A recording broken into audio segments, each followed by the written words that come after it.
welcome to Show Studio.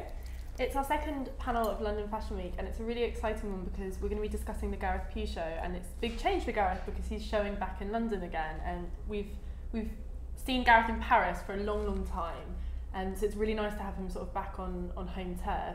It's also kind of weirdly appropriate for him because he's just celebrated the 10-year anniversary of his label, so it's a really exciting time and kind of change afoot for him. I've got an amazing set of panellists with me from all across the industry who are going to help me sort of unpick Gareth, but also some of the topics that a designer of his ilk throws up, things like fashion and showmanship and the interplay between sort of theatre and the fashion show, and also the influence of club culture on high fashion, which is something that I think gets talked about a lot in relation to Gareth's work, obviously just because of some of the associations you can see between himself and Reba Maybury. And then finally, we're also going to talk a little bit about how a designer such as Gareth, who's got such a creative vision, puts their work in a commercial sphere and how they can kind of make that practical. So lots to discuss, but before we delve in, I'll let you guys introduce yourselves, starting with you, Reba. My name's Reba Maybury and I work as the editor at Song Blue magazine. Hi, I'm Dominic Jones and I'm a jewellery designer.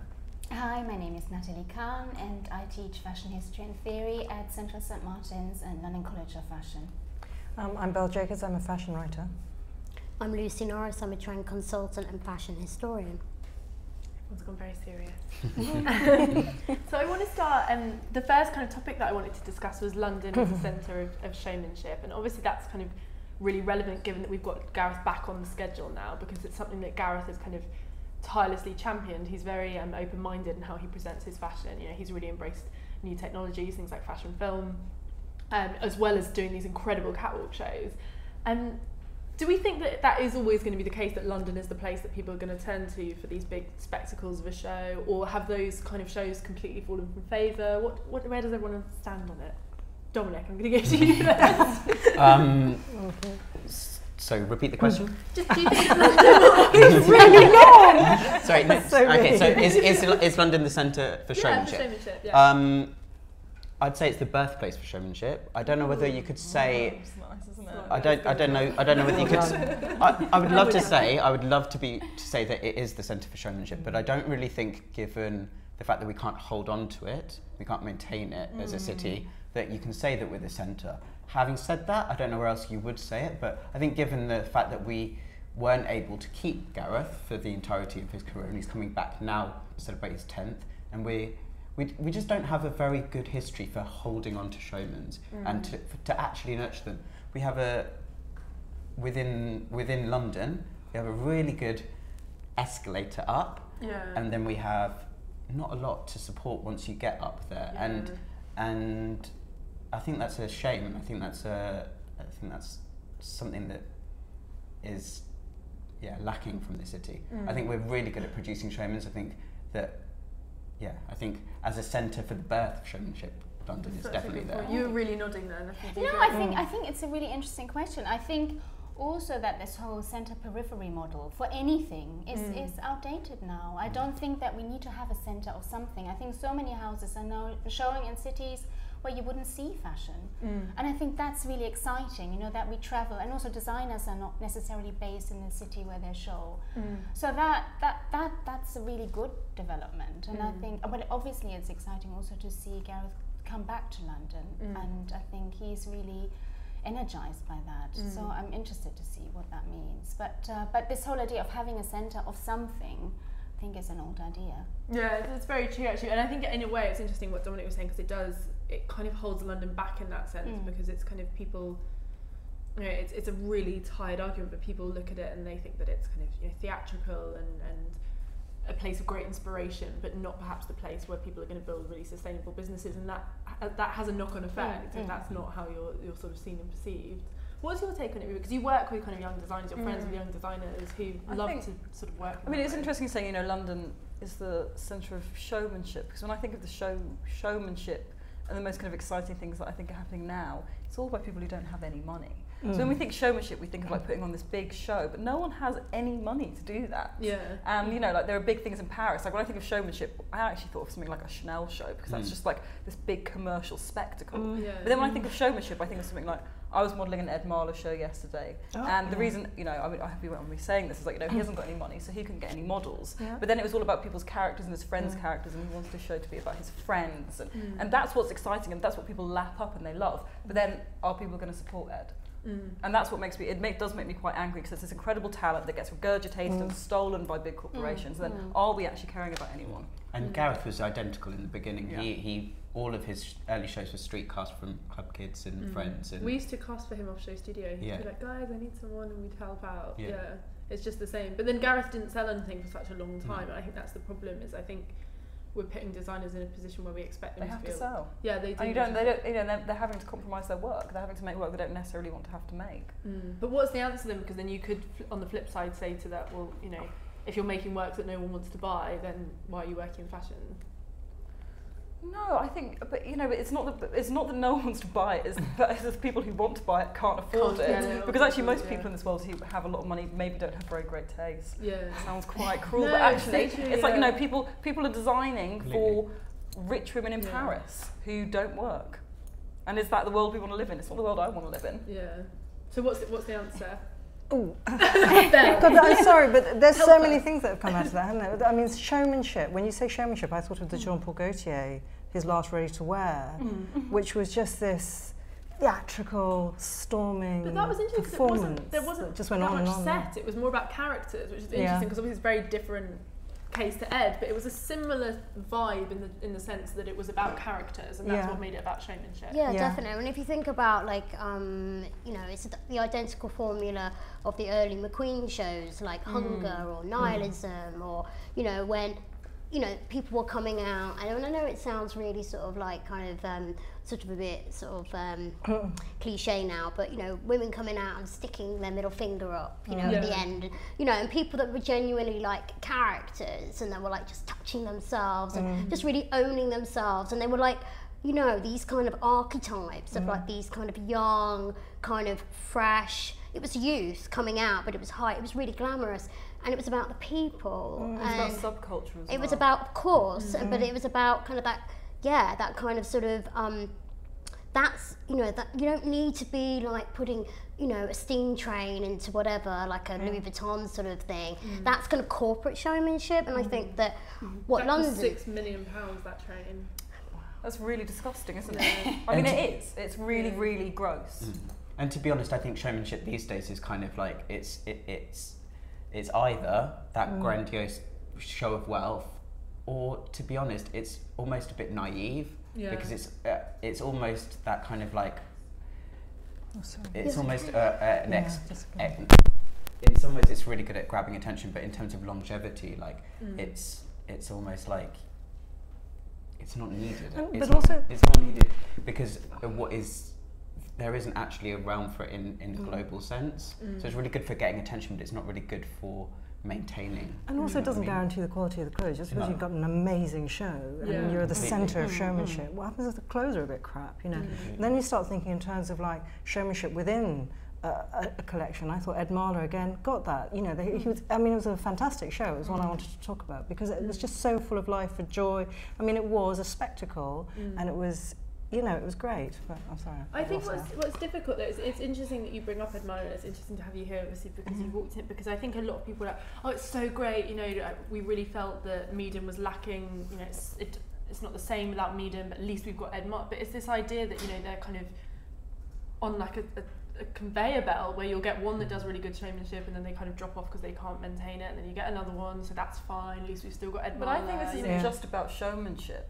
I think it's definitely about showmanship in a lot of respects, but this is also about these designers like Medium Kirchhoff and Ed Marler creating this kind of alternative form of femininity. Yeah, you know? Absolutely. And that doesn't really exist anywhere else in London at the moment. Yeah. You know, it's this glamorous, strong women who are subversive and look after themselves, and like, so it's, and that's where the showmanship comes up, because they're creating these characters where women can be these like really, like, these are men who love women, you know, and want them to be these incredible figures who are, you know, in control of themselves. And you know what, in most fashion you don't see that. No. And we've spoken about that on and maybe that's Queen. not, it's not commercially viable. But that's what Gareth does as well, and that's what McQueen, you know, Gareth is exactly the same. It's this kind of ferocious woman, and she's very, she's strong. Othered in some sense, but she's very sort of real and very pragmatic in others, and yeah, she's scary and it's wonderful, but then it does worry me that is that sellable? Is it sellable? Yeah, and the attitude that, you know, like, that you go to the show and you're wowed and you're inspired by it and you walk out and you write about it, but that's all you. It does worry me, like, I tapping into what you're saying, like that London becomes kind of like that novelty place where you go for your 10th anniversary and say, I'm London still, and then you piss off again back to wherever to and make money. That comes back to what I was saying. It's like the way that London is set up is like, it's really good because of New Gen and Fashionista bringing these, but and it's like got all of the best universities. So you have this talent and they come straight out and they build up, but then there's this middle point where there isn't the support, which is where I think so first season after you leave Fashionista, it's like, right, I've got to make money now. I've got to be serious. But that season's also the season when you get the most press. That's your golden moment, and you're projected and you're escalated before you've got your manufacturing, before you've got your like grounding. You're like shot up there, and then you're like built up. Your support is taken away, and then there's this moment when, because the British Fashion Council like has the New Gen, and then it's got like the element with the like Fashion Awards, which is the later part, and you where they're projecting to an international stage, and they're trying to bring in these international like press and these international brands as well to bring in capital. But there's this big gap in the middle where people like Gareth Pugh get lost, and you lose them to when other you cities. go to, you know, I was at St Martin's, and you know, all my other friends have gone to different, you know, big fashion schools. You're not really taught business, and if you are, it's a very superficial level of business, and many creative people don't, you know, as we all know, don't have that kind of double-sided brain where you are as creative as you are good at business. So, you know, that's what's great about fashion. It gives you that platform, it gives you the money, it gives you the show, it gives you that level of kind of organisation. But then once that's gone, like, you know, like line sheets and tax, and then, you know, and like also with something like Fashionista, if you get it a year or 6 months after you graduate, what, you're like 22, 23? So by the time you're 25, you've done 3 seasons, and that's an incredibly young age to start your own business with probably no money.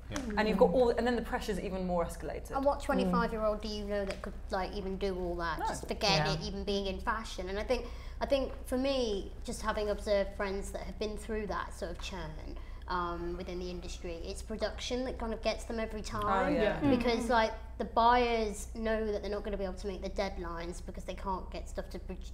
You know, this stuff's incredible and it's not easy to produce. So then the buyers are saying to me, I want to buy it, but I know they're not going to deliver on time. And so I've got to go with the bigger people that are going to be able to deliver the orders. Or you get young designers who deliver and it goes immediate into sale because it's so late, and then that messes them up. And also globally, the buying patterns have changed so much in the last like 5 years. Like there isn't the appeal for independent designers as there was, because it's so hard especially for it coming from London.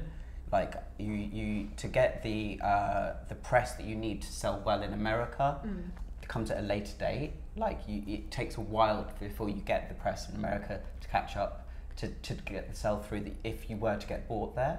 So you've got this like intermediate part where you're building up, and you used to be really supported in Europe. But then because of the economic crisis, like all of the most interesting stores that used to buy the independent young designers, did you really feel that with your label? Hugely. There was this turning point. Like, so there's this chasm. There was this turning point, and you just like watched all of the like little independent, like exciting boutiques just like drop. And then you had Australia, and you've got Australia, and that keeps you safe. Australia, Japan, and then you build up to America. But it's like, but to go into that now, like from an independent British designer, that is hard. That's really hard. You know, it just goes over your head. You graduate from somewhere like St Martin's, and then you have this great time, and everyone loves you because you're this young, exciting person. And then it's like the real reality of it is but like that's what I'm hard. kind of getting at with that medium Kirchhoff point, that everyone like. I think what they do is incredible, and I miss them so much on the schedule. But then I think it's almost dangerous in a way that everyone's kind of going like, oh, we miss them so much. There's a lot of talk in London. We encourage that so much. You know, like the Fashionista, in a way, that's the whole thing. It's about getting press for these young kids, and they do all this amazing stuff, and they're like the cool young thing, and they host parties, they do this, and that. But it does kind of like. Just is it tokenistic? Yeah, it continues. It feels this kind of, you know what notion of the fashion head's like. It's turned when somebody else's head's turned. It's in with the things that it seems, you know, it should be in with. If I'm completely and honest, where's the real support? If I'm completely honest, it's slightly outdated because when it was set up, the whole landscape of fashion was so different to how it is now. Well, Fashionista. Yeah. And New Gen as well. Like the landscape has changed so dramatically in the last 5 years. But they have tried to adapt. Fashionistas have tried to adapt. Like they'll hang on to their it's designers for 2 or 3 or 4 It's not even about seasons. adapting. I just don't think that. I don't think it's really viable for the amount of independent British designers that are being produced to actually survive, because all of the older houses are being supported by China, but China has no interest in independent designers, and God forbid if they were actually picked up in China, if they were famous before they can actually take advantage of it, you're licensing your names, your brand, you're copied, you're distributed before you even know that you've got it. And it's like it's actually really You're devoured it's almost, before you've even completely. had the chance to grow up. We went with New Gen to Hong Kong, and they checked before we went how many of the British designers had already had their brands copyrighted and registered in China without even knowing, and it was something like 80%. It was insane. Hadn't been copyrighted or had already been because there's it's not just one licensing in China. It's I can't remember now. I should have remembered. So what do you mean copyrighted? Their brands. So someone had just copyrighted the name. Yeah. So as soon as Dominic became big. So for example, me, I'd already had a clothing. My name was registered as a clothing line out there. No. There was Peter Pilotto was already done. There's brands, huge brands that had to change their names, and you'll never be able to. It's a different culture, isn't it? So copying, there's nothing wrong with the idea of copying. So I think you just take an idea, you reproduce it, even taking a name. But I think it's just a different cultural concept of what copying means. There's no, you don't protect. It's just whatever sells. Yeah, that is. It's really sad. I know it's the world we live in. It's a different system. I know it's the world we live in, and it's kind of. I'm with you. I like to sort of play devil's. Think, okay, it's the world we live in. Let's that's what the this kind of just this sort of open source way of living. But it's not fair. No. But it's more isn't that what something like Fashionista needs to? If you're going to put these designers on a platform and on a pedestal, there's no way. That's there's what they no need way to be of protecting that, because it costs so much money. Cause it's not just one. It's in every region you have to do it. You've got all this intellectual, and as soon as something goes up on lawyers. So how do they pick who they want to copyright? Anyone who thinks there's an emerging designer. They go through every single name on Net-a-Porter. Oh. It's and then they produce not just Net-a-Porter, but any shop. And then they produce a collection that has nothing to do with the original. They just register the name in case you become famous enough that you don't want to sell out there. Yes. Oh. So they would want to sort of have you buy it back, or would they ever sort of try and launch their own completely. sort of They'd want you to buy it back for however much money, or they'd try and produce launch it. Produce something. Do they do that to you? No. I have Dominic Jones. I have a Dominic Jones scarf. Exactly. But it is scary, isn't it? And it goes back to what I was kind of trying to ask at the start, which is I wonder if we put too much emphasis on press rather than on making buys happen. And I feel like I was thinking about it just with Gareth, because when he started his BA collection, he didn't do an MA, his BA collection was on the cover of Dazed and Confused, and Gareth immediately was kind of incredibly successful press-wise, but he, as he will talk about, didn't sell anything up until the point that Rick Owens and Michelle Lamy sort of very kindly started to work with him and invest in his label. So it's kind of what makes a successful designer, because Gareth obviously was a huge successful designer, but he was. I think he's more successful because he's kept true to his ideals, and I think that's admirable. Because you're talking about commercial success. It is admirable, but then it's not everyone can do that. But what are you going to be remembered for in history? Yeah. What are you really going to be remembered for in history? You're going to be remembered for being radical and honest and true and political. Or selling loads. Or selling fuckloads. Getting stopped. But I think it is getting the balance, because it's also someone like Medium Culture, if I want them to be remembered, I don't want them to never be able to show again. So it's like, how do you get that balance right? But that's You just know, the But just critical because they're not stage. on schedule doesn't mean they've disappeared from the landscape. No, I mean, there's a lot of emphasis on absolutely, appearing, you know, with a show on schedule. Yeah. And maybe there's too much. And you know, maybe it's involved time in for the system to be shook They're up a not- little bit, you And know. then they are producing it. They're not. But is fashion necessarily about sales, or is it about that image that we create? That's what I mean. Well, that's It's what really we're saying. hard, You know, yeah. and I think, Yeah. you know, is it about the garment? Is it about the sales through, or is it? Well, it's different for every And, designer, and we isn't it? will all remember, Yep. and always And those that's- images are there, that's all- and that's the way all- that he controlled his image is outstanding. I mean, Yeah. I've published on it, and I think, you know, I find it, you know, astounding of what Yeah. he achieved and how he's driven the industry forward, and in the way that he presents his work. Do you think he has had a massive impact on how fashion is shown? Yes, Who's that? yes, sorry? absolutely, Gareth, Right. absolutely. But that's Yes. like looking. Are we looking at fashion as a cultural activity do. or Yes, a commercial I do. activity? I, you Yeah, know, and yes, I mean, think both. actually It's the most both. interesting fashion comes out of it, out of the cultural aspect of it. Absolutely. Well, it's yeah. symptomatic of culture. But that's But what I mean. that's- It is how you measure a designer's success, because it is, you know, is it sales? Is it? But I often say this to That people. is I it. mean, I met I met a guy the other night who's just won the T.S. Eliot Poetry Prize, and he said to me, "What do you do?" And I said, "Oh, you know, I'm a fashion historian." You know, and he was, "Oh," he said, "Do you find that you have to defend fashion quite Yeah. a lot?" Yeah, and I yeah, said, yeah. "Yes, I do." I All said, the "The thing time. is, I said that people get fashion and shopping mixed up." Mm. And he said, "That's so interesting." But that is what it's all about. There's a lot of people in New York or wherever cities you want to think they're doing fashion, they're making killer, you know, sales items. You know, like you were saying on the Alexander Wang collection, those people that are just frothing at the mouth thinking that they've created a killer handbag.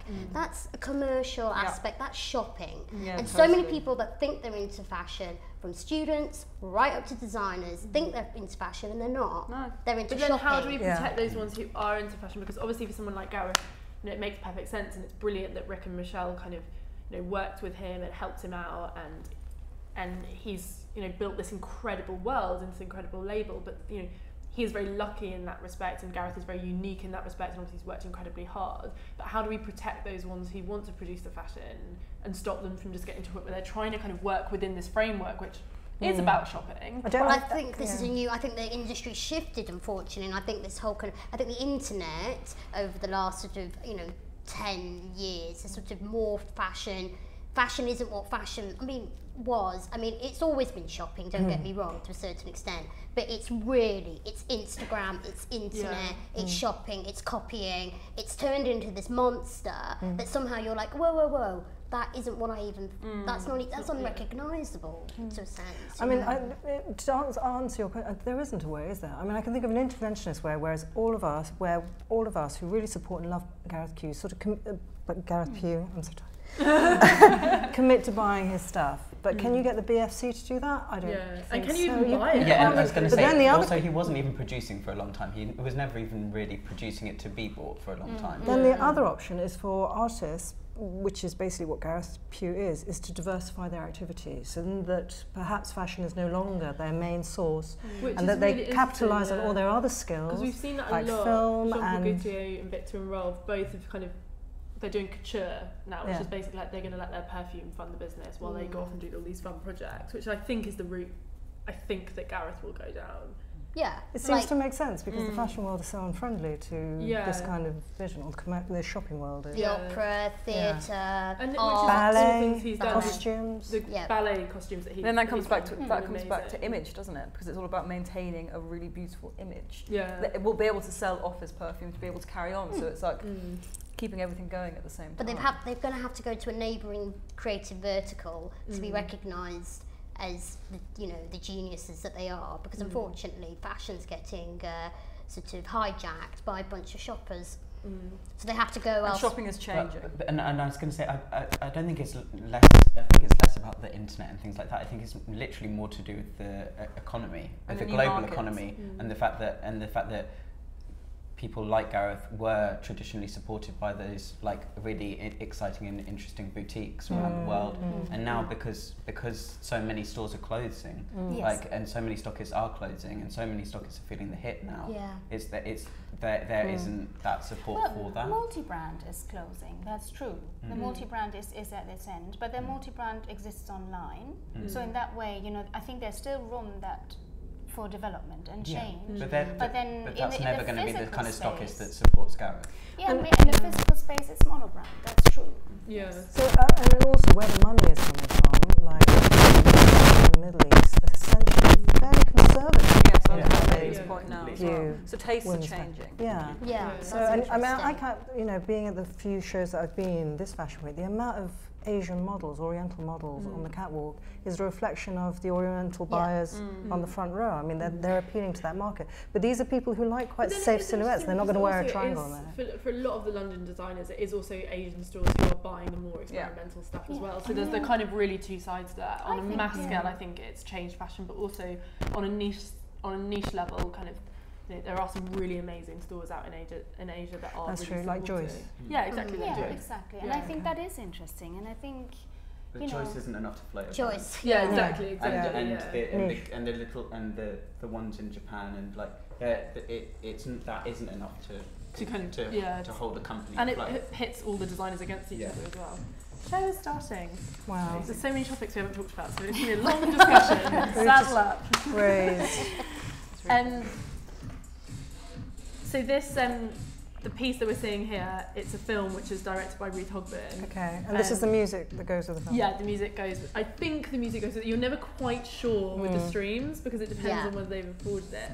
But Ruth used to actually be Nick Knight's assistant, and she was our head of fashion film here, and they met through Show Studio, and she's done countless amazing films for him.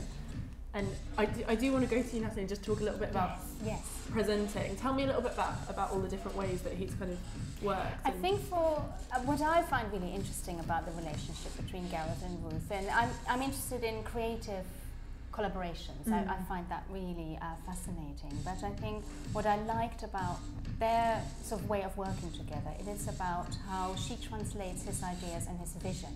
So the visual, not the material, but the visual creates that image. And that to me has sort of, I always found very interesting. And the way that he also controls the image. And it has to be filmed. There's no other way of completely controlling the image other than through moving image. I think it's really interesting, this notion of controlling image, because I think Gareth was kind of ahead with it, where he kind of realised how things like handheld phones and people taking catwalk snaps and taking videos themselves will make how your work is perceived on the internet. But huge, that's not but he really that controlled it. He for put him. out films, he put out amazing imagery to kind of control that. And I think that's very much directly his relationship with Show Studio. Show Studio really welcomed him well and like what he was doing and like supported him from a really early age. Completely. I remember going to the show. He did a Gareth Pugh and Show Studio tea lunch. I was at that. He's done some really amazing stuff with us. But I think, and they live streamed it, and so I think his relationship with Nick and Ruth and directly influenced that. He just gets fashion. I think he gets the. You know, I always think some designers just don't get it. So if you're doing a fashion show, you control every aspect from the scent in the room to the invitation to the seats to the styling. But then they kind of treat the internet as something where they're just like, oh, and we'll see what people say about us. Whereas Gareth he treats the internet like it's a runway. He kind of curates. It's a horrible. But he has that kind of controls it just as much. And he has that kind of because that performance, theatrical sort of design background. He knows that these clothes need to be moving in a certain way, and that kind of.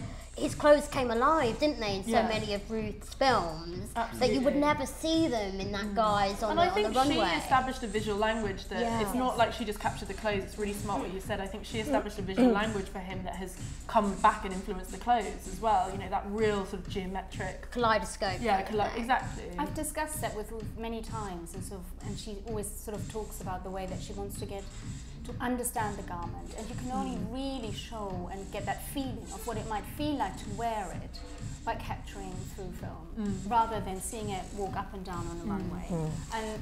And that's very specific, and that is about control, but it is his language in which, and that's why I think. I mean, we're going to be touching on how profoundly unsatisfying the catwalk show is, aren't we? Because but I think it's interesting how he always. I interviewed him recently for the New Another. By the New Another, there's a big interview with Gareth that I did, where he talks about that, and he talks about the first time they did a big fashion film, and he talks about how they just lied to the Chambre Syndicale in Paris, how they were like, yeah, we're doing a catwalk show. And then everyone kind of turned up and it was just a fashion film. and they just pretended that they were, because they just didn't know how anyone reacts, and he knew that if they tried to do a fashion film, they'd kind of get put off on a presentation schedule. And I think it is really hard, because if you want to do, it's interesting that he's combined the two, because it is the only way to do it. If you say you want to do a fashion film, you get whacked on a presentation thing, and no one comes. Exactly. So this almost reminds me, just commenting on the images coming through now, it reminds me of Jubilee a little bit, and Derek Jarman. Reminds me of McQueen, Joan. Yeah, I thought that. The scalping and the flames. True.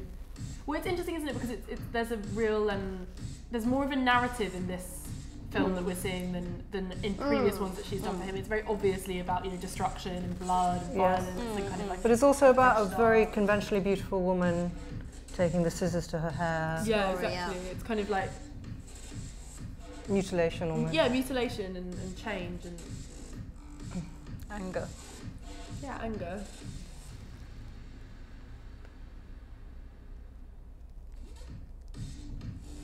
It seems quite religious as well, that kind Yeah, of it does. hand position, doesn't it?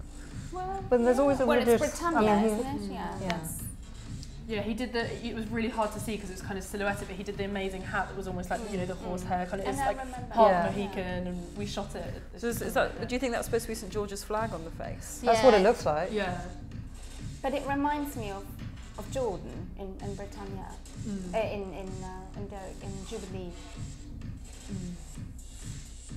But I think it's interesting because when you say someone like Gareth, and it's interesting to get all of your opinions on this, I feel like he is a designer where you can immediately know if an item is Gareth, and you really get his aesthetic. But it is very varied. You know, we talked about how there's always a religious element, but there is always a kind of very futuristic, almost alien aspect. And then you think about flowing cloth, but you also think about really geometric shoulders. And it's because I feel like his codes are kind of really contradictory. Like I think that's what he's all about, though. It's about having to be very hard and also very soft, very masculine and very feminine, and like combining them in quite a perfect way. I think it shows a real intelligence to have that diversity of signatures and yet have one coherent. It's something very hard to maintain as well. So true, yeah.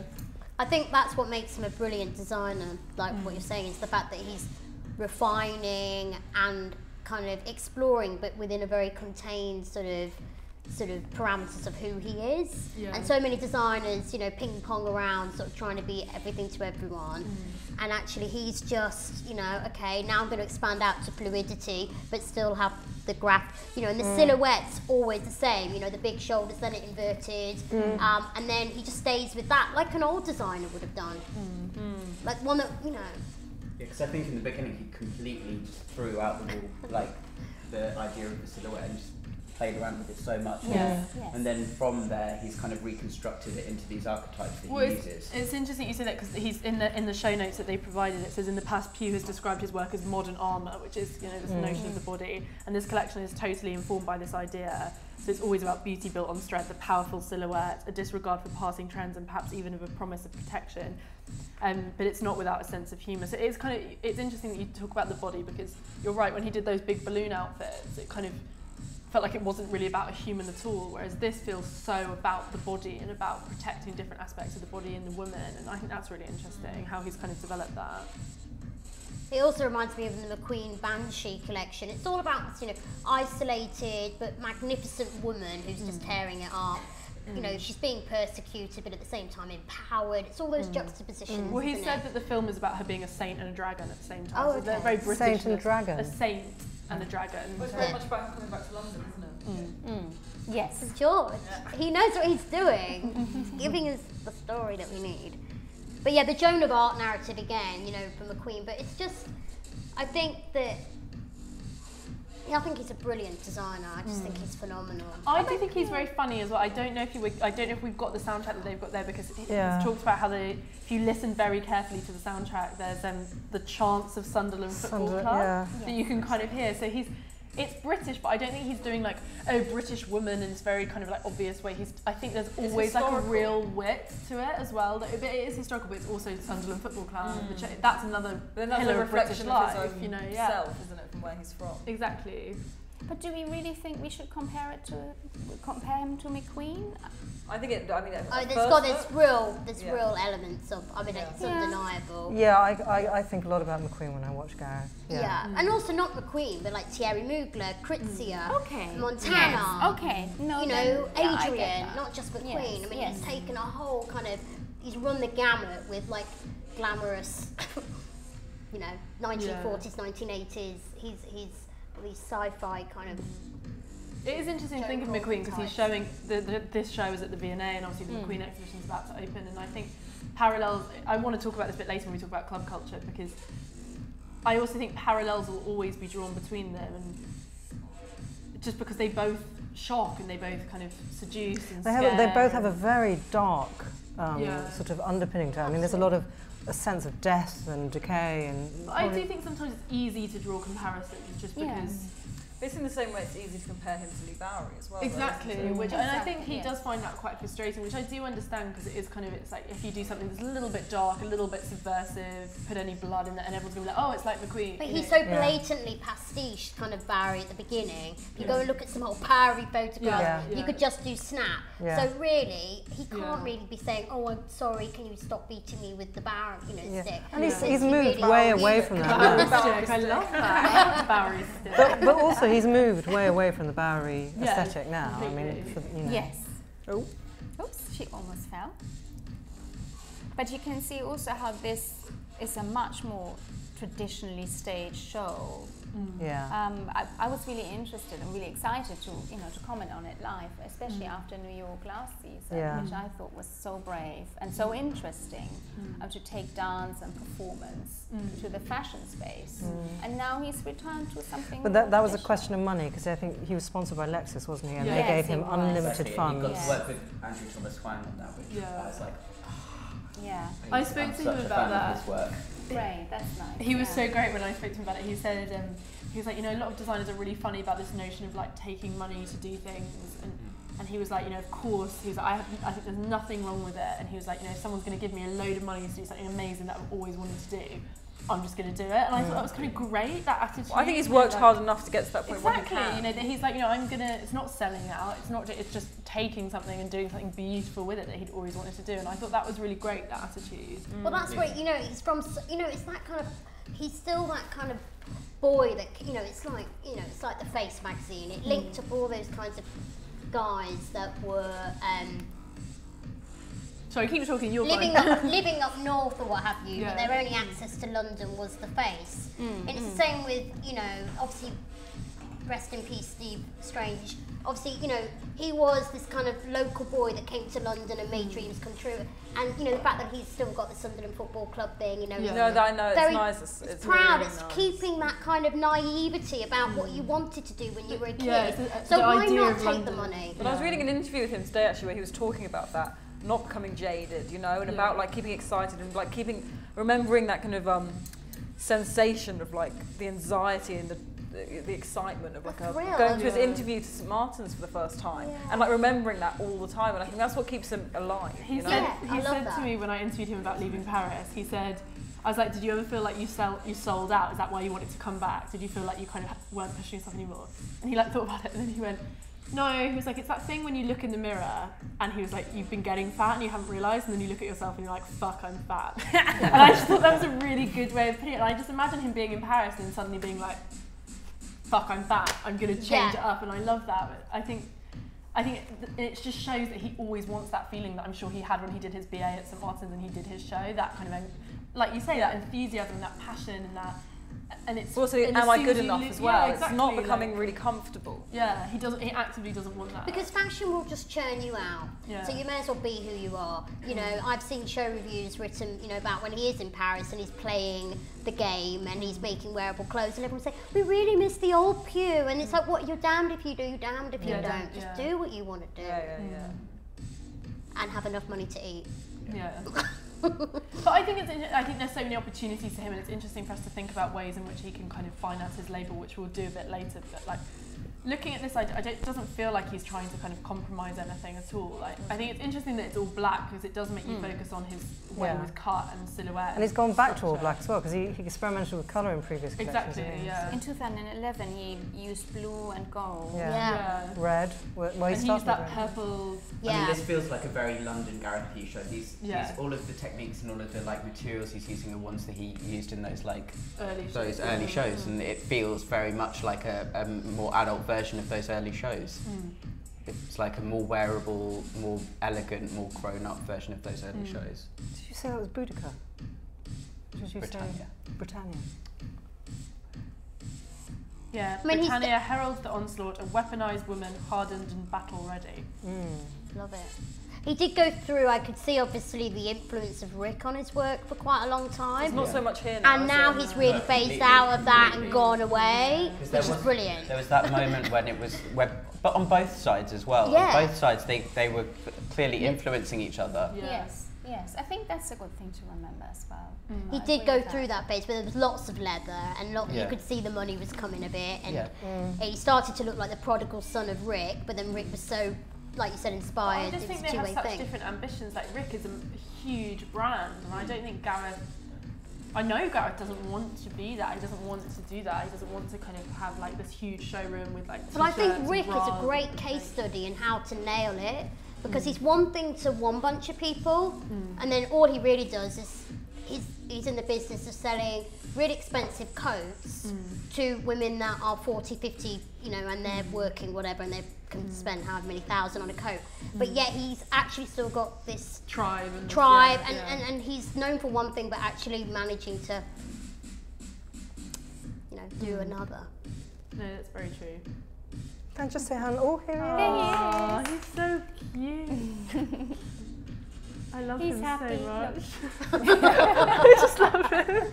He's so cute. Yeah, he's wonderful. We So- talked a little bit about it during the panel, and I want to pick up on it kind of as we continue to sort of take in the show and reflect on it, which is this Lee Bowery link and the kind of the club culture influence that's been on Gareth's work, and but more generally about designers who use the nightclub and nightlife as a form of inspiration, because it isn't, I think people tend to think of kind of like, yeah, that Lee Bowery aspect, but you also have it in designers like Kim Jones or designers like even Christopher Shannon, how he looks at like, you know, teenagers and teenage spaces and teenage sort of pursuits. I think it's a really, really interesting thing, and it's something that is also very London.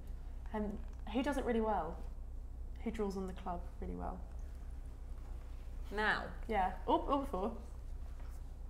Big question. I would say... Gareth? Yeah. I think you were saying about being beaten with the Lee Bowery stick. Like, I think it's a fair cop, because like he showed that BA collection in Cash Point, which was a club that was started with Lee Bowery. At that moment in space, in terms of the club scene, that was it. Like that club kid, like Cash Point, like everyone going berserk, like in terms of their aesthetic, that was completely what birthed him. So I think it's completely fine. And also at that point, you know, Lee Bowery isn't what he is now. Like, how many years ago was that first collection now? The Gareth Pugh collection? Gareth, it was 2005. Okay, so 2005 to 2015, like, Lee Bowery has kind of become immortalised into something very different in the last 10 years. But He's become a lot more bigger and like... if you talk to St Martin's students, they wouldn't know who Lee Bowery is. Yeah, they would. They do. I don't know if I would say I wrote my thesis about the Michael Clark company. No, I'm sure some would, but we've had interns here that who transcribe things, who've written like Lee L-E-E. yeah, like not like or Lee Bowery. It was painful, or, isn't you it? know. I do think it's worrying. I mean, obviously, like I did the David Bowie talk at the exhibition that they did at the V&A on his influence on visual culture. I'm not going to name universities, but not many people know who he is. Yeah, I do. So I it's do the think same for it's Grace interesting. Jones. It's the same. It's got to be the same for Lee Bowery. Sorry, did Come you mean on. that no one knew who David Bowie? Well, yeah, David Oh. Bowie. Whoa, like really? 18-year-olds have no need to know who David Bowie is, That's really apparently. surprising. Well, they don't, because, I mean, it's just history's kind of disappearing. It's really bizarre. Dominic.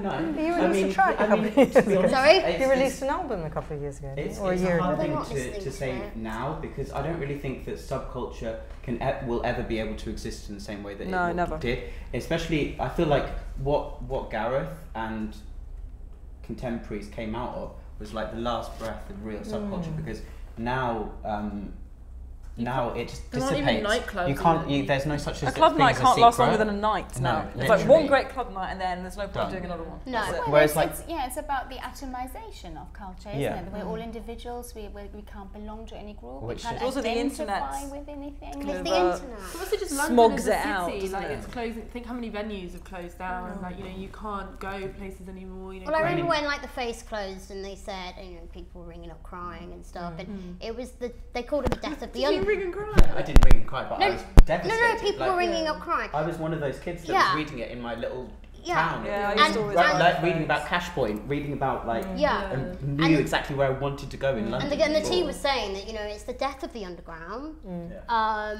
and that there is no underground anymore. I Mm. mean, I know it's I the mean, there Arctic is Monkeys, but I remember they won a Brit before the album had even been out longer than a week or something, and it's like we're popping things so quickly, this appetite for the new, that like we were saying, we don't support them, we just devour them, But I and also then just they're think, old but again. how do you get? It's interesting what Dominic was saying. You know, like he was that kind of last generation where they can authentically like absorb that culture, whereas it's now like a kid at St Martin's who's at home really interested in club culture. They would be talking about pictures of Lee Bowery and Yeah, pictures because of- there they aren't wouldn't any be really talking about- interesting club nights happening in No. London at the And moment also, either. it was beyond club culture. What Gareth and Wow Wow as a whole, like, it was more than just club culture. It was about like Creative squatting, collaboration, It was yeah. it was taking control of the situation. You couldn't have an entire group of creatives squatting anymore. No. Like, and that was the thing that allowed him to create these collections with no money, because he just wasn't And spending also, if you any think of money. somewhere like St Martin's now, I mean, I'm only talking from my own personal experiences, and I think it's always been relatively similar, but it's becoming increasingly so.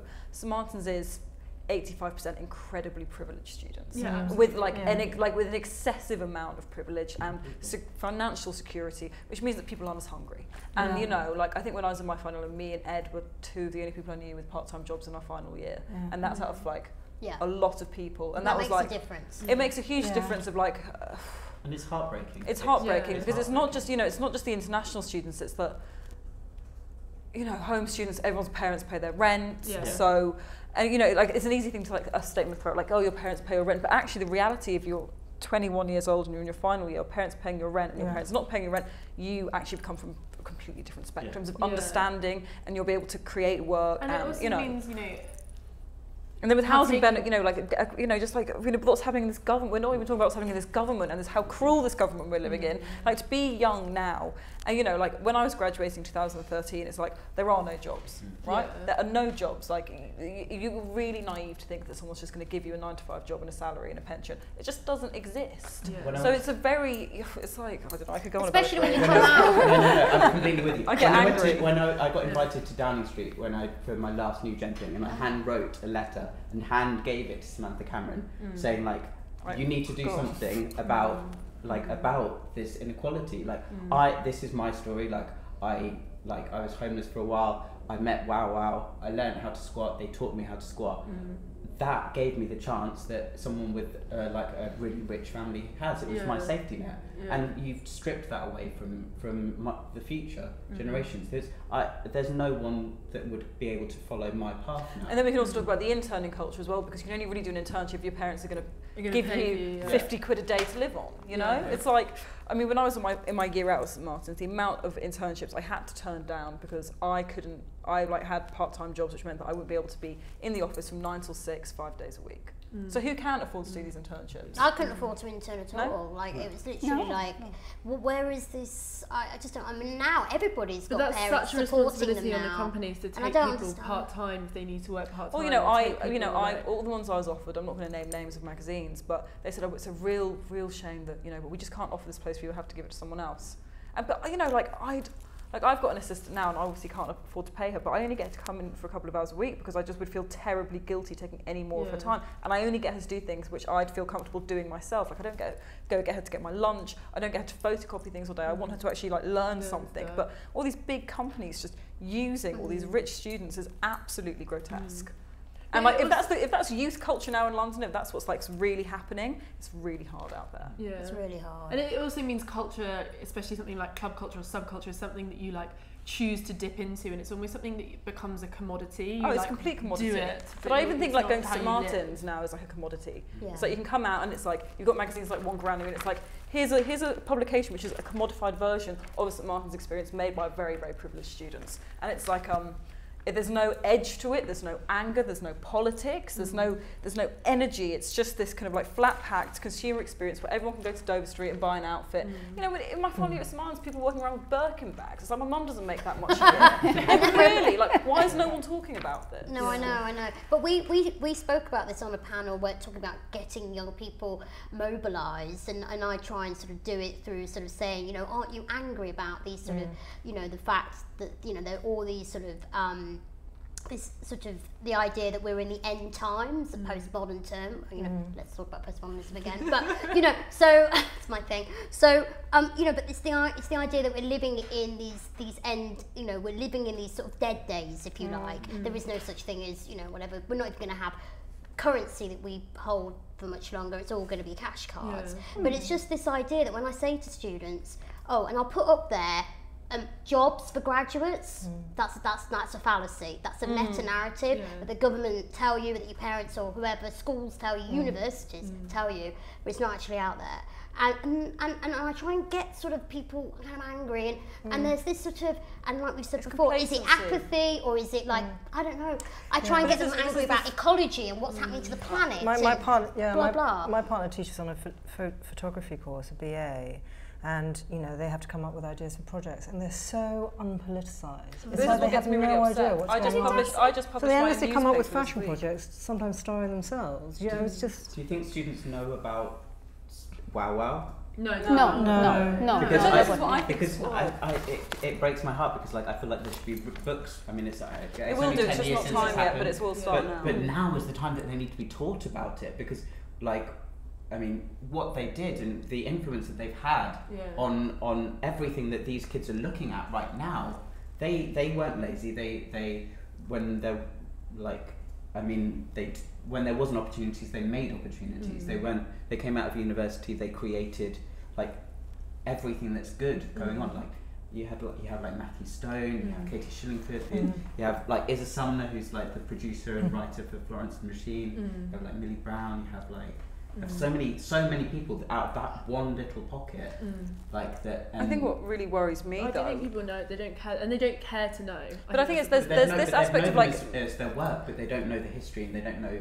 Well, the trials and the tribulations. Yeah. But I think it goes further than this. I think my big worry now is I'm actually giving a talk at St. Martin's on Wednesday about this newspaper I just made, which is called Radical People, and it's about subversive people over the age of 50 who are subcultural icons that maybe aren't kind of like the Warhol portrait that you find in Camden Market, but the people who are still living in London, who've lived completely authentic lives and have really changed culture. And I've got them to write about a radical memory or an interpretation of the word radical, handwritten, and everyone's kind of like said very different things, but the reason I wanted to make it, I called it Radical People, a newspaper dedicated to the apathetic and bored, because I kind of feel like my, you know, the people I graduated with and the people working in fashion, like, you know, how many black women have been on the cover of British Vogue in the last 10 years? Jordan Dunn was the first single black model to be on the cover for 12 years. So if we've got students now who are like as dull as your partner says they are, and then, you know, they can't get excited about politics, why are they ever going to not have a problem with using a 7-stone model? How are they ever not going to have a problem with like not using an Indian girl? You know, like it reaches so much further. And obviously there are great individuals out there who are like fighting for it, but as a whole, apathy is like But I think the problem is because fashion is also, it encourages apathy, because I think fashion, because of advertising culture, it's built on a system of the unsaid constantly, you know, and it's like that's the normality, you know. At Fashion Week, you know, I had these conversations today. You were at a show and you're like, oh, did you like it? And they're like, yeah, no, it was great. You know, say that. I have to say that. Yeah, or they're like, oh, we won't write that. Or I'll be like, what are you doing this evening? They'll be like, oh, we have to go to the thing because they're an advertiser. It's really, I was chatting with Dariush about, you know, the Margiela panel, and we spoke about John Galliano and about obviously the controversy around what had happened there.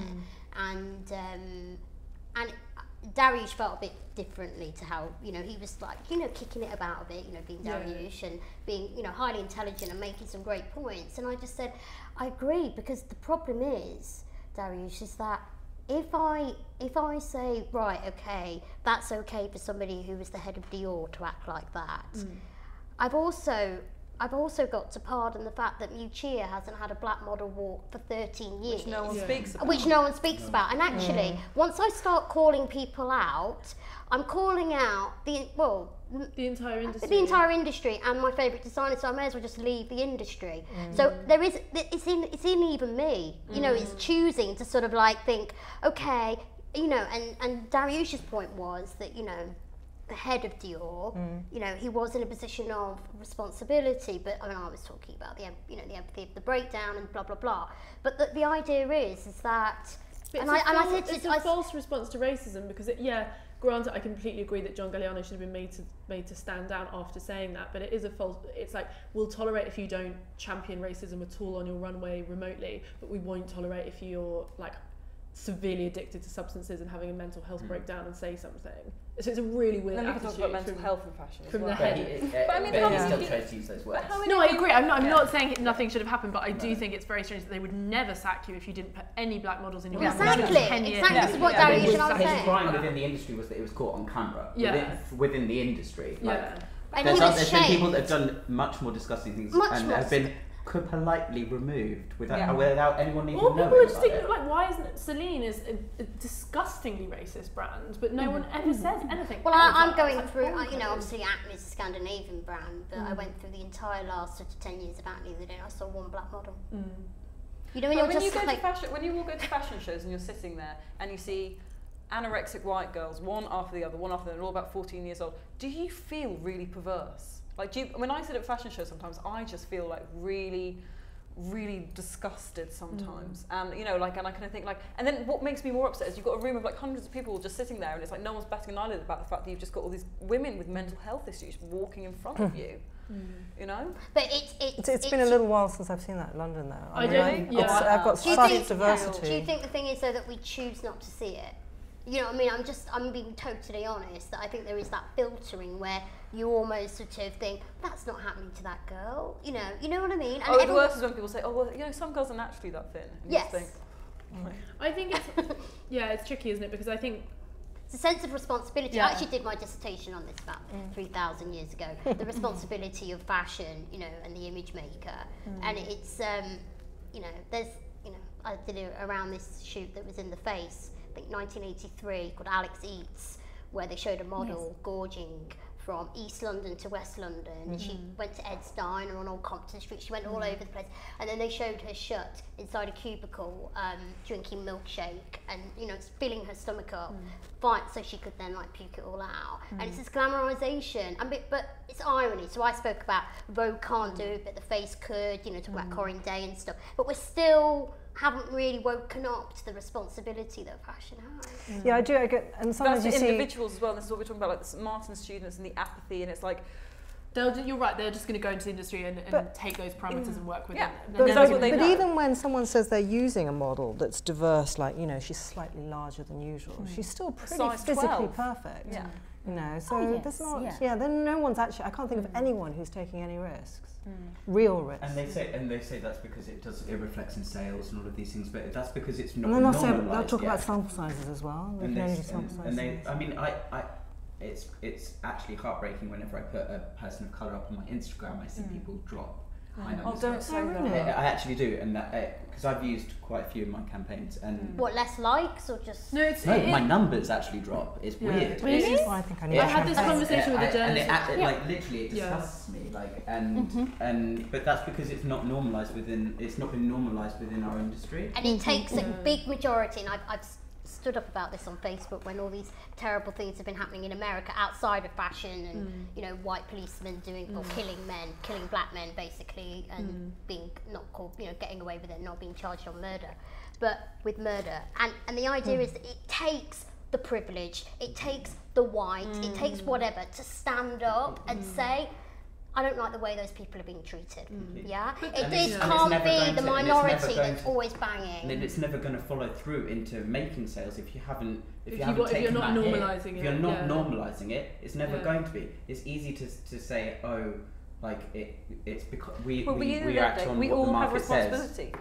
As, you know, it's not like you can't just be 100%. like, you can't just wait for someone else to do something. 100%. You can't just wait for, Stop. But we're a very tiny percentage, and 99.999% of people are all striving to look skinny and blonde Yeah, right but it's now. our responsibility to make a different image. But we're yes, yeah. I mean, I'd love to invite a photographer, a fashion photographer, to use all six of us as models and present a shoot that works in a commercial. But then sense. it's hard because Nick's done shoots like that all the time. Like he's shot women who've had mastectomies, you know, with their scars visible. He's shot disabled people. And John. But it's all and John Galliano Galliano as well. Dior. But He also did the shows problem with is Yeah. when you do all it, sorts of it's shapes. either othered to the point where people are like, oh, isn't this great? Yes, that he did yes, this, and then put it becomes to a the kind side, of, yeah, it's go like back this to was a it, fun. Yeah. Like I've spoken. I don't want to portray his comment. I've spoken to Nick about it, where he's done shoots where he's found it really frustrating because he'll do this amazing shoot with, say, like larger women or disabled people, and the magazines will always be like, oh, we're going to get a really great piece to sit with it, and he's like, why? He was like, you wouldn't write an accompanying piece on any other fashion editorial, so why are you going to explain? And that's why I didn't like when, say, for example, I love the cover, I love what Katie did to support Beth Ditto, but I didn't like the editor's letter that went with it that talks about how goddamn beautiful she is and how and I'm like, she's beautiful, don't say it. Let's not say it. This is the drawback of fashion as a commercial activity. This is the pitfalls, you know, and they're very extreme. So would we say something then about the faces that we just looked at? White faces with a St. George's cross painted all across it. So what does that say about race? What does that say about ethnicity? Because I mean, I have this like, I mean, maybe it's really big. I mean, I can almost feel like it's a kind of like a reverse bigotry. Wherever I see the kind of a St. George flag, I just think of bigotry, and it kind of just the flag almost makes my skin crawl a little bit because it makes me think of the BNP or something. Does this make your skin crawl? See it on a face? No, but that's because we see it within the context of Gareth Pugh Show. Well, We know who he is. Well, it's controversial, the white van though. man with the flag on his house recently, and you think the flag. I think it's quite subversive to use the flag because you're right. I think it is. It's it's a kind really of seen good as a point. low class. It's a really kind of good point. ignorant thing. You Was know? there a campaign recently ties in with from the football Boris chants. Johnson? Yeah, the football chant. But about drawing back the George Cross from, you know, our associations. Wasn't that Boris Johnson? I do not know. Yeah, they were trying to sort of phase it out. But I do think it is. It's you're right. Well, it has if it become was that way, associated with kind of like bigotry, but also class, like with the lower class. That tweet that. But how Emily, much do you what's her think name, Gareth Pugh's interested in the Conservative government right now? Because, you know, the general election is this year, and are people getting angry about the Conservatives? Nowhere near as much as they should be. No, but I do think he's interested in class, and I think he's interested in. Yeah, but you know, we talk about the Conservative government. That is about class. Would we even know? It's if making these the class faces- divides even bigger. He's making the yeah. poor. You know, he's making everyone hate the poor simply for being poor. But it's that idea that you should live within your means, which is kind of it's making an idea that, you know, poor people are just bad with money, and that's why they're That's poor. that Thatcher disgusting. mentality. If you're not good with your money, that's your fault. That's your Yeah, fault. it's like, I can cook a meal for 10p. They'll get some posh woman in the Daily Mail. I hate it. Anyway, that's Let's not another. laugh That's at another. But at the end of the day, the women who can afford to buy these clothes probably are Conservative voters. But- so it's this, you know. I wouldn't have thought. I would have thought. Okay, maybe not these, but you know, a lot of well, you never know. She might buy a purse. Yeah, Sam Clam, she Well, this is the thing, and it's like you were saying earlier about London being the centre of anything. Do we just fall back on these tropes of the St. George's flag, the showmanship? It's sort of like, actually, like you were saying, earlier on, there isn't a centre of anything anymore. You know, it's really going to become much more globalised. And this whole idea of like this, you know, you look like this if you come from this city, and you cook like that if you live there. It's all going to go to part. I'm going to go postmodern again, but it's this whole idea that, but nations and countries have been created by this whole like modern attitude that you speak like that if you come from. It's all going to go. Do you know what I mean? But I think that's why there's I do think there's a real humour to this collection, because it's about the tropes and the kind of like stupid associations that we put with being British, which the St. George's flag is one of them, but the football chants. And I think he's also playing with the notion of how London Fashion Week is seen. You know, it's seen as this bonkers creativity, like, you know, mad showmanship. So he's like giving us real theatre, and I think, you know, I think in a way it's a pastiche of all these stereotypical ways that we see London and England. I still don't get this, because I don't really see London as a centre of showmanship. I think it's been perceived as a centre of wacky fashion, Yeah, which I'd is agree, different, I think. So I've been confused by that. Did anyone? Getting attached to Did anyone watch Gareth in Fashion House? No, No. sure you did. I did, yeah. And, I did, and but D Squared. I've those only awful watched little it really, twins, really were like, recently. you shouldn't bother with fashion. You should go into. But no one talks making about that with Gareth costumes. because it's not cool to talk about. Like 10 years later. Yeah. He's- Yeah, it's very true. That is amazing. Though, But the other thing you said that I thought was interesting was you talk about advertising. You Yeah. said, and sort of the desires and the codes of desires encapsulated in investment, and also I think it sort of relates to our perception that fashion is something that we reach out and we buy, whereas I think the club culture was valuable because it was about not really fashion, style, It was also coming about from making your the own, inside out. If you think about kind of new romanticism, that was about making your own clothes, Yeah. which is so Yeah. anti-capitalism, and it's making Yeah. clothes for your friends. So like, Yeah. clothing became about this act of love and sharing, Yeah. which is, But the it was opposite of this- what fashion is about. Absolutely, it's this whole kind Craft and community. of finger up to Thatcher, the DIY aesthetic, the right to confuse and say, do you know what? Let's just go out with a bang. It's a little bit of a nihilistic sort of, but the Blitz Club and everything was about celebrating Yeah. the fact that they were ostracised people or people that didn't make sense to the government and saying, you know what, we're going to go out with a bang and we're going to have a great But I think the time. most amazing thing about those clothes, and I was lucky enough then, Kim Jones, who works at Louis Vuitton, he's their menswear design creative director, and he collects sort of clothes from that period. His collection's insane. yeah. It's insane. Is it? And I've been lucky enough to see it, and I looked at the Lee Bowery pieces, Yeah. particularly the Michael Clark ones, and you turn them inside out, and it's the same with the Rachel Ogburn stuff, who worked very closely with Lee Bowery. And just the construction is amazing. And Was that the Mr. Pearl stuff? Yeah, some of it is the Mr. Pulsar, but a lot of just the stuff that Lee wore out and about, stuff he made for Trojan. Like his collection is incredible. But also, like, beat at Kim's door until he lets you see. But you it. got the sense, It's you got the amazing. sense of the craftsmanship at the V&A exhibition from Club to Yeah. Catwalk. But you also got a sense of 'Cause how it wasn't many about truly, surface at all. you know. It was, but it wasn't as well. But there was also a time when these amazing ideas came out. So you know, Yeah. innerwear is outerwear, blah blah blah. You know, it's from that time and that period and that sensibility that some ideas that are still being used now Yeah, absolutely. sort of Yeah. arose. I Yeah. mean, so, you Yeah. know. It's the centre. Oh, God. It's really the centre of what modern, subversiveness is and fashion Yeah. is. It's all born. I mean, don't get me wrong. But, we're going it's further not back. just showy. I think that's the point. It's But not it's not just showy because surface, it's for craft this, as well. for this newspaper I just made, one of the people I interviewed was Lana Pillay. I don't know if you know Lana Pillay. She wrote the song "Pistol in My Pocket." She was best friends with Lee Bowery, and there's a music video that John Maybury made, and it was filmed in Taboo, and it's got everyone in it. It's got Julia in it, it's got Lee in it, and Lana's trans. She kind of goes by two genders, but she's wearing these incredible Lee Bowery outfits, and it's this fantastic disco song. And I interviewed her because she's very political, like a really strong socialist, and she still kind of lived just true to her beliefs. And we were talking a lot about everything that we're talking about now. And another point that I think we all know, but we kind of just disregard or maybe don't focus on, which is actually so true. She's like, that was the last time heterosexual men could wear makeup and actually love it, and they'd be completely feminine, but it wasn't about being feminine. And there's this new form of kind of gender that heterosexual men were adoring, and that hasn't happened since then. No. Bowie. Well, I think Cash Point, which was kind of like a nod to that, and it was done by Was Matthew a Gilmore, total who nod, yeah. I mean, like that. It was basically just worshipping of that. Yeah. Like, Yeah. And it was, and the week that I came down was actually the week that Gareth. That month was the month that Gareth showed his BA collection, and you had Normal and Mundane, which was Carrie Mundane and Philip Normal did a collection, and it was like. It was amazing. It was like, and for that whole year and a half, like, there was a real atmosphere of creation, and like you'd get the mail out of like what the next theme was, and you'd spend the whole month making your outfit. Yeah. You wouldn't even bother getting drunk. You were so excited. Yeah, you're so Like, excited. But you the just love don't- that you get from making something, we've spoken about this a few weeks ago.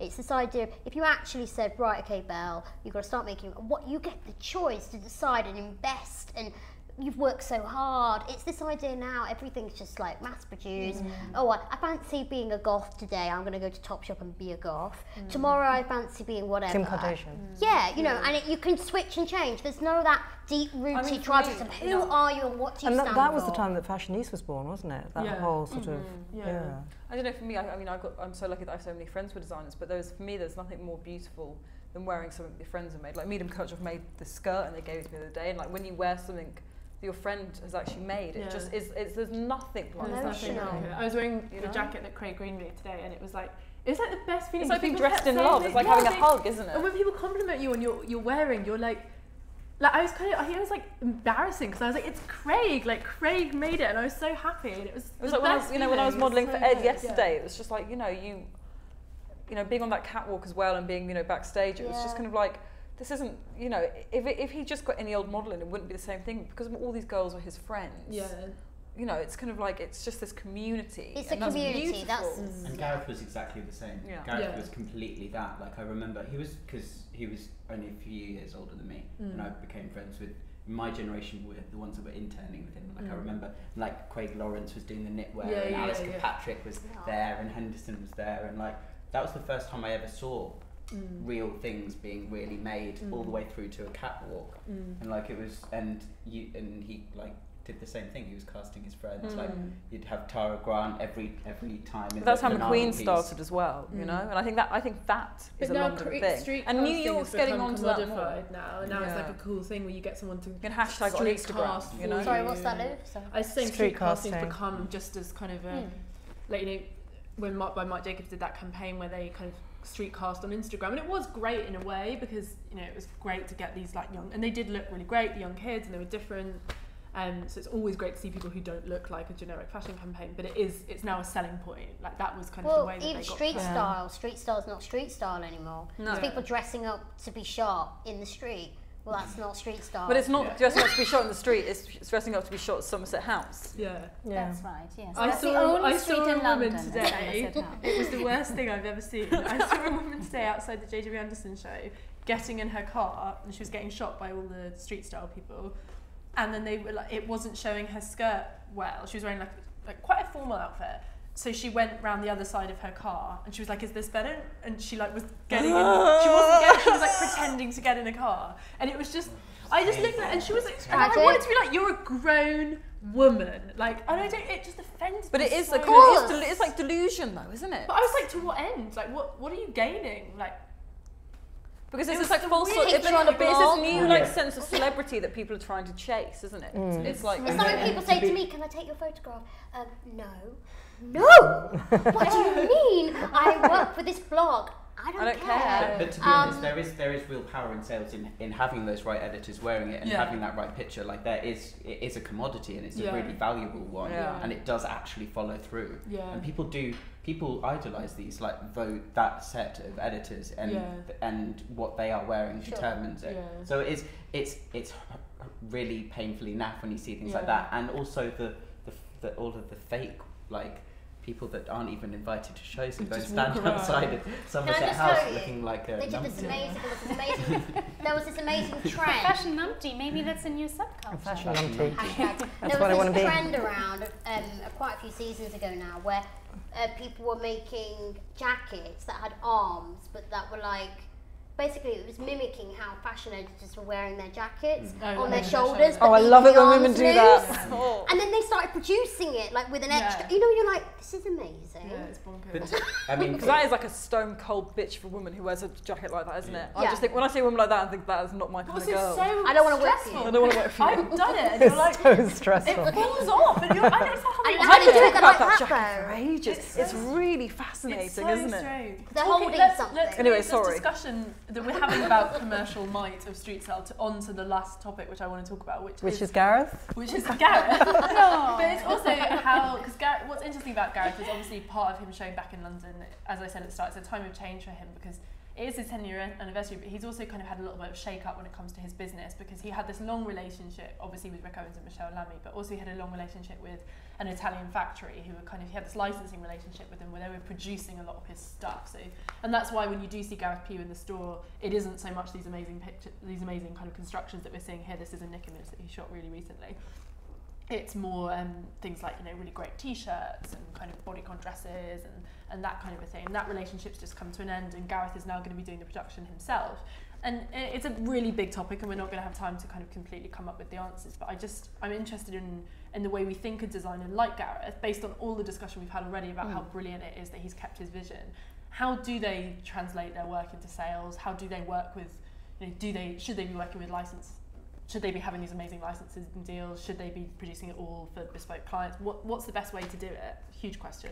For him or for everyone? I mean, licensing deals are always evil, aren't they? They're always there. Then, as long as they don't licensing deal. Yeah, but as long as those, because they have nothing to do with the designer. You know, there's just somebody interpreting the idea. For the sake of our viewers, a licensing deal is where you kind of give. Sorry, I just realised people might not know what that means. It's when you give sort of a factory or a different company the right to produce something under your name, be that sunglasses or a bag or even clothes, just for the sake of our viewers. I remember when it could be underwear, it could be socks, it could be, it's the perfume, it's all of those things. I mean, before I taught at St. Martin's, I worked for big American brands. I worked for a brand that was killed for licensing. That was Calvin Klein. Oh, Calvin Klein and Pierre Cardin. Well, Pierre Cardin was the great, the great example is. There's that amazing quote where there were like tins of tuna being made that were Pierre so Cardin. you can have Pierre Cardin, microwave meal, and you can shit Pierre Cardin. Well, Dominic Jones microwave out in China. But also, I mean, Calvin Klein was killed. Yeah. And Burberry too, that's what I was going to say. Burberry, when they basically was just like a massive chav brand and had to sort of like rein it all back. Get some posh girls up to model for them, it's alright. Let's get Cara Delevingne up there. She went to What private they did was they retracted all of their licensing contracts. Which is what Oscar because they realised that everybody in India and China was just making loads of, anyway, it's just like... I mean, there's scalable ones that work, like Linda Farrow is a licensing one which works really nicely for designers. Like because that's a licensing deal. Yeah. They design the glasses Safilo and produce it. There's ones that do really well. Yeah. But it's just how comfortable you are with it. Like, I mean, I think with the one with Gareth is like, obviously it's it felt very much like it was like, okay, well, we're doing this just to keep this afloat, as opposed to like it wasn't like something that he was passionately like. So sorry, to my understanding, it sounds like it's good that he's lost this. I think it depends. It depends what he wants from it, doesn't it? Because I mean, if he wants to build a brand that is going to make him really rich, then that form of funding the business is the way to do it, because people can't buy this. They can buy the t-shirts. They can buy the things, and he does have a fan base. Like, he has a huge fan base. He has a store in Hong Kong. It's not like he's. Completely not selling, But all of the prints, this is the thing, you see t-shirts and all that lot usually goes into like jersey or t-shirt with prints, like, everyone's doing it. He did those t-shirts with the silhouettes of those like really famous like... Victor Rolf did that as well with the cutout, it's like crazy. And it does start to look a bit of a, it doesn't look good. And especially for someone like Gareth, he may have a real sort of issue with that, because it's sort of... I kind of think that it sort of goes against his brand, really, if it's a bit sort of cheap looking. But diffusion is an old idea, isn't it? Oh, no, it works. It works magnificently for so many designers. Not just in fashion, like in music and in every single element of creativity, we kind of have to just be like, all right, well, that's just how it is. Like, I've got friends in bands and they're like, it was really looked down upon to ever like lend your music to advertising, but now it's like you just do it, and like no one cares. People understand, like that's like. But I think there are interesting models. It's just part and parcel of surviving. Yeah. It's like if Gareth can take it back from the factory and produce it in house and still like be happy in another 10 years time, then more power to him. I didn't see any bad examples of Gareth's licensing, to be honest with you. I mean, the McHugh licensing, they brought that back in because it was bad. But I think there's interesting examples of different ways you can keep a business going now that aren't just kind of selling t-shirts and jersey dresses, and I brought it up at the start, but again, like the Victor and Rolf and Jean Paul Gaultier example is an interesting one, which is kind of, and it's actually not far from how a lot of, like, ironically, given they're doing couture, it's not far from how a lot of young London designs operate, which is they kind of do these collaborations, they do their bits and bobs, and then what they make on the runway never really goes anywhere. But there is that avenue of, like, do you do a perfume? Is it that Gareth's going to make lots of his money by doing costumes for theatre? He's done amazing ballet costumes. I don't know if people saw the Carbon Light thing he did. It was incredible. There it is. Wow, thanks guys. So I think that's what I find interesting. That's kind of what I was kind of getting at with the opening question, is just should we be, is this going back to what kind of Reba you were saying at the start, and we were talking about this kind of way of treating the fashion system differently and making your own parameters within it, and not just going, okay, to be a fashion designer I have to just make clothes all the time. I think that's what's interesting, is it feels like the time is right for people. But as long as something like Fashionista exists, Fashionista is setting up that system for you straight away. Yeah. You know, and a Fashionista is the most desirable structure to become a designer in, which it totally is, and it's an incredible opportunity. I'm not taking it away from it. Like, how do you leave Fashionista to do something else? If you start Fashionista when you're 23, you know, like, you don't have that, and then the fashion system is so unhealthy. If you've got autumn, winter, spring, summer, that's every 6 months. It's an unhealthy amount of clothes. And in a way, you know, we're making so many clothes in the world, we could stop making them and everyone in the world would have clothes to wear for the rest of their lives. You know, but how as a young designer are you supposed to have the time to think about what you're going to do? But also, if you're making clothes like, that much, it fucks designers that aren't in Fashionista, because the schedule is so manic that it means like, and I think Fashionista is amazing, so I don't mean that as a criticism, but it's like no one goes to off schedule anymore. No one even looks at it. You just don't have become time. much tighter. So you digest what Fashionista tells you the young talent is. They're like, these are the 3 cool ones you should see, and you look at them. You're not going to go. And when you have brands like Moschino and like really pushing that fast fashion, like you can buy it the second it's been shown. It's like how the hell is a younger generation, because it sets precedent. It sets precedent through the buyers, through the customers, and it's like it's really sad, and it's really scary the direction that the industry is going in. I find it difficult to believe that someone as talented as Gareth won't survive though in some I think he'll absolutely survive. I just think I'm excited because I feel like I'm looking at the show and I feel like this is like a new beginning in some ways, and I'm looking at it and I don't know what his main forte will be in 5 years' time. I think he'll always show and he'll always do these amazing presentations, but maybe he will be doing the most amazing costumes. Maybe he'll be working exclusively in ballet costumes. Maybe he'll have like the world's most successful perfume. You don't know, and I think that's what's exciting. Is I feel like he's a designer who makes opportunities for himself, and it goes back to that wow thing you were saying right at the start. Like maybe it's financially hard for him sometimes, and he hasn't always sold clothes, but it's kind of like whatever. He always collaborates with the most exciting people and does the most amazing stuff, and I think that's what's really exciting. I think it does send a really positive message to young designers. But, that you know, as long as people, recognise, as long as people recognise that talent, there will always be people coming to him and going, from Melissa to Lexus to whatever, to Wayne McGregor. Yeah. There will be people coming to him saying, work with us. And I do think that quite a lot. I just love the way he the structure of his collections. That sort of, he really meanders between wearable and non-wearable, but in a really like non-fractious way. So you totally see it as seamless, the collection. But there'll be just these incredible commercial pieces in there that hopefully, I don't know, with the Chinese market, like you said, conservative, but America certainly as well, but you can see it's all kind of moving into this wonderful sort of like this kind of sort of Rick Owens kind of where really, really high lux plays, but then he's being him, scattered around and pushing it forward.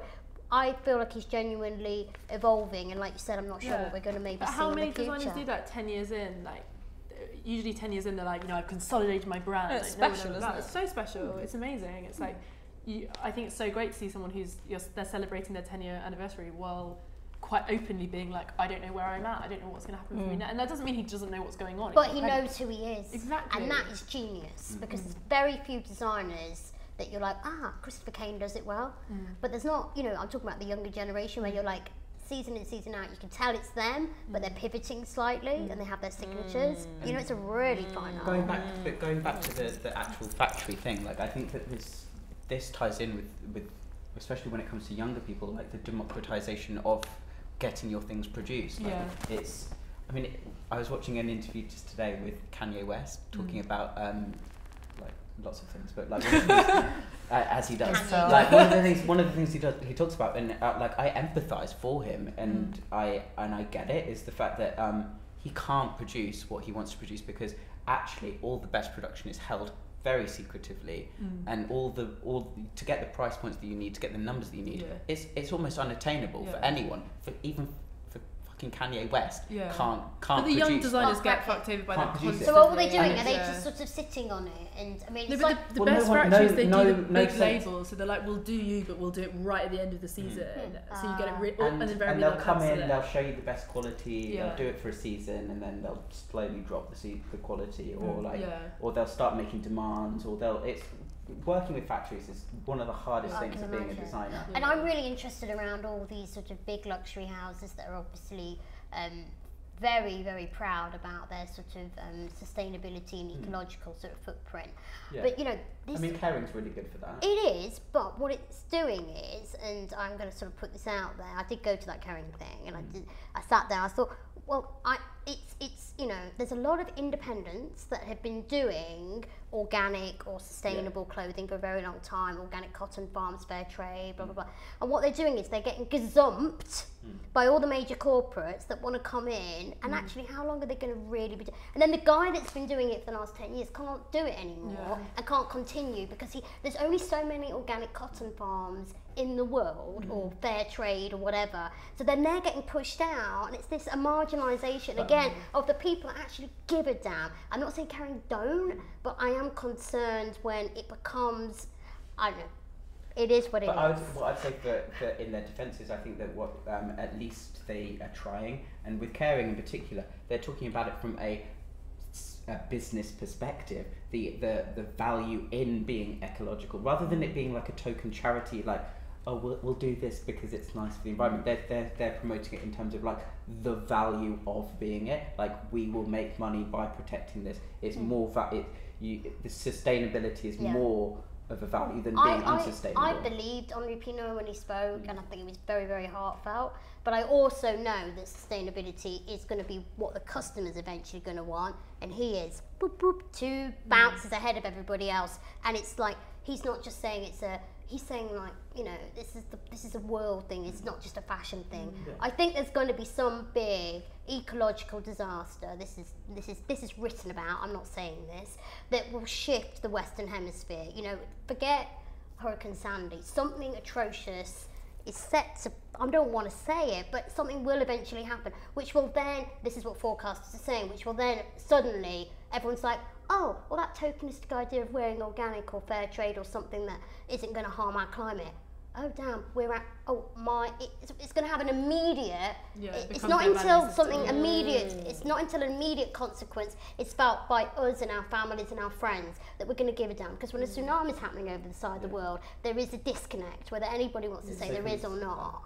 Because I work with the charity called the World Land Trust, and it's so funny you say that because the World Land Trust, they're amazing. Like, it was set up by John Burton and David Attenborough. I remember you talking about this. Caring do talks with them, and John Burton actually had to, after the tsunami, the tectonic plate shift, and it actually meant that the Yellowstone, which is the largest active volcano, like the percentage of that going off, and he had to do all of these like really amazing like calculations of what would happen in the fallout of that. But people just don't, they're not conscious of it. When you read something, it's like... This is the apathy thing again. I genuinely think people can read the article, it's like, the world will end in a month, and they'll be like, oh, did you see that article in The Guardian, the world will end? And then they'll be like, what do you want? I know, and what's the next article? There's another one up in front. Don't you think Rana Plaza shook people up a bit, though? No, I think nowhere near enough, and I think that was so awful. Like, it just didn't make an impact, I don't think, on people.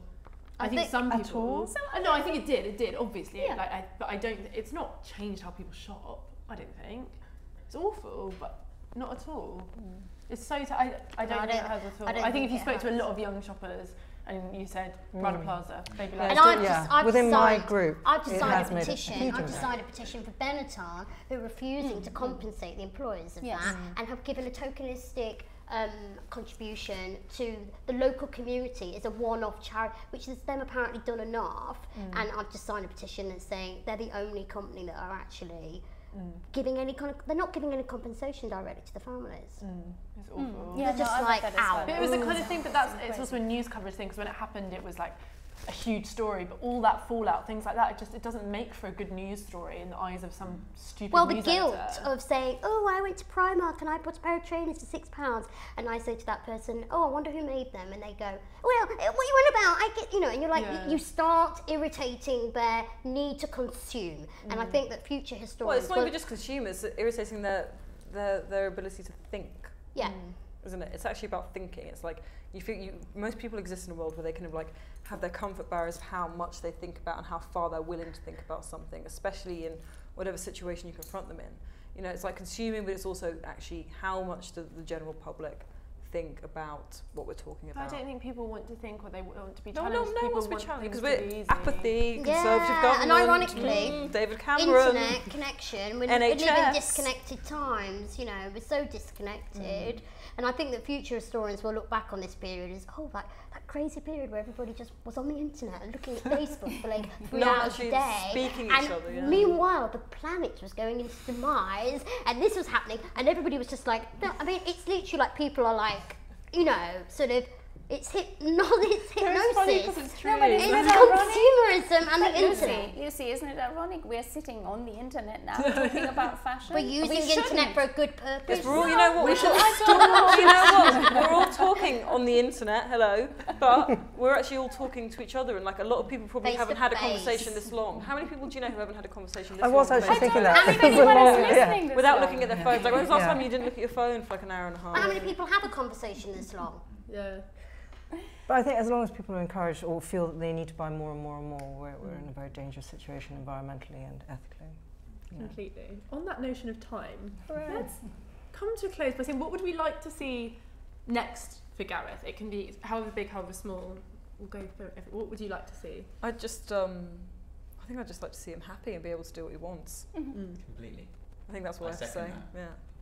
And I'd like to go back and say I'd like to see him use his talent in lots of other arenas. Yeah. Yeah, I absolutely. think that's great. I think, you know, we talked about dance, the other collaborations are great, but also I think we talked about students today, and if he can be, you know, something that students going into the industry look up to and think, okay, this is what inspires me, then I hope he can do that as well. Finding a way that isn't the normal way to survive and be a happy creative. That would be incredible.